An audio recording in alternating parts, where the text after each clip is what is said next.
Over here at my neighbor's place, looking at some tires. Thinking about buying them and putting them on the back. Because I know I'm gonna need some bigger tires.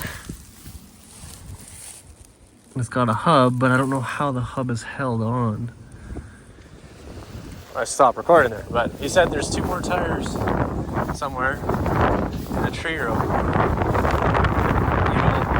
or T or something, I don't know.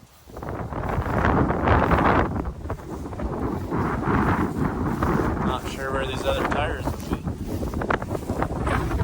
It's friggin' windy out though. Assuming it's not this row of trees.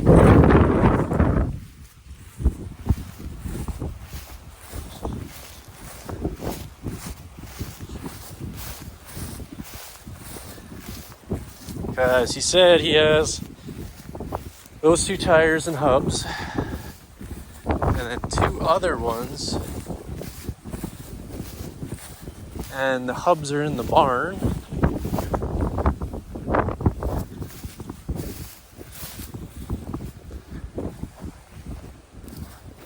So I'll have to keep looking for them. Wants $200 for all 4. Oh, found them. There's the other 2. That one's flat. Doesn't look like it's very good for me. This one still looks better. I don't even know if you guys can hear me, it's so windy out. Huh. So it's got...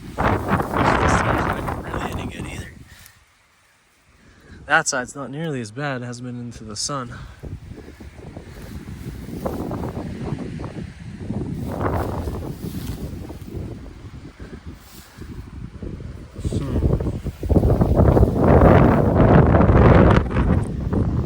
So, 2 flat tires, 2 tires that hold air, and then 4 hubs. $200. 18.4.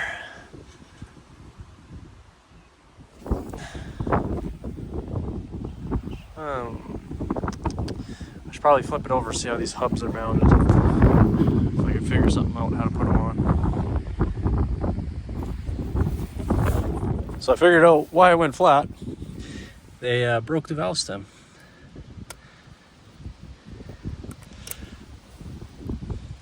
No bueno.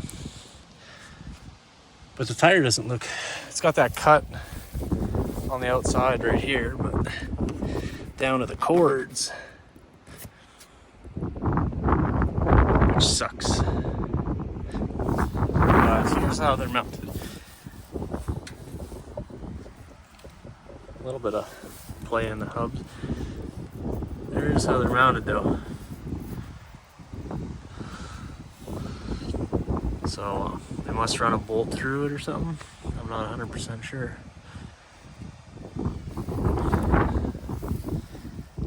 I wonder why they got these nasty cuts in them. Mr. Caterpillar, you're gonna get squished. Get out of there.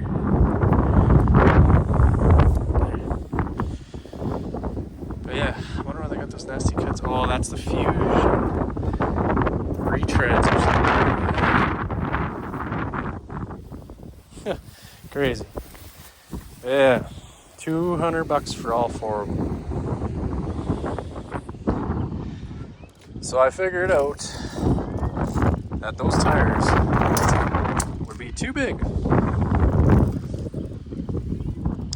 So they're about 58 inches. So 29. Moving up in the world, I got a jack, put it on.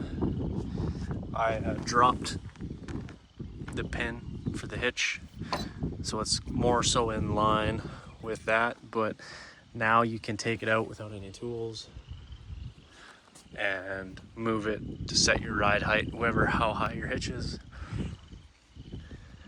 But This one doesn't fit very well. You can see the bolts. I had to flip them around and they still hit.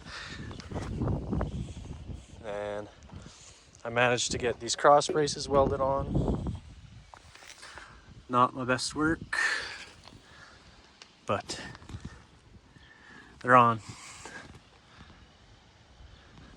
And I just gotta tighten these bolts. And I did not weld them to the tongue of the hitch, because I think the less I weld up here, the better, the more structurally sound it'll be. Because then I won't like temper it or make a weak spot, a fragile spot. And then I got my hydraulic lines switched around. Now they're running side by side so they can clear on either side of these. I had some porosity in here, so I ground it out. I haven't welded it yet. I'll get to that tomorrow probably. What else did I do? Somebody's duals ended up in there on some of our land over the winter time, and they left them there and they never went and picked them up. So now they are mine. And I was thinking of getting some 2 duals on the back for the transport tires.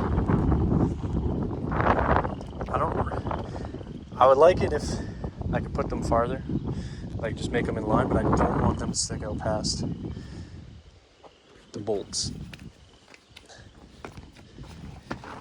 So if I put them and mounted them like that, because then it wouldn't be too wide, then I just have 2. I think that would be enough. Since those other tires are too big, ones from those pull-type combine, I'm really limited to this now.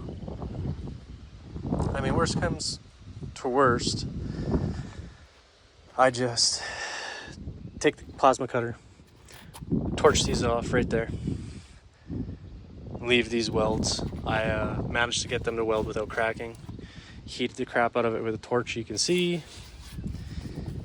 And yeah, so worst comes to worst, I just cut these off and I buy 2 sets of like rear landing gear off of the back of a drill, like over there. And then I just use the cylinder to go down. Toby, what are you yelling for? What are you yelling for? Shop kitty. But yeah, so that's kind of where I'm at right now. At least that way, if I can't use this setup, I'll just cut it off and then I'll make 2 L-shaped that go from here and there wider, make it a little bit more braced up. And then that's literally all I have to do left now. Weld that little bit over there and figure out this rear landing gear and then paint it. I don't want to paint it until I'm completely finished everything that I'm going to do. And yeah, I guess there's one other thing. I'm thinking about making these a castle nut, drilling a hole and then taking the angle grinder, just cutting slots. That way I can drill a hole through the bolt and then put a cotter pin in it, or just like an R pin, a really big one. Something like one of those, but way bigger. God, are you persistent? Hell. Mud scrapers. Still have to make mud scrapers. 2 options. That or these. I'll figure it out.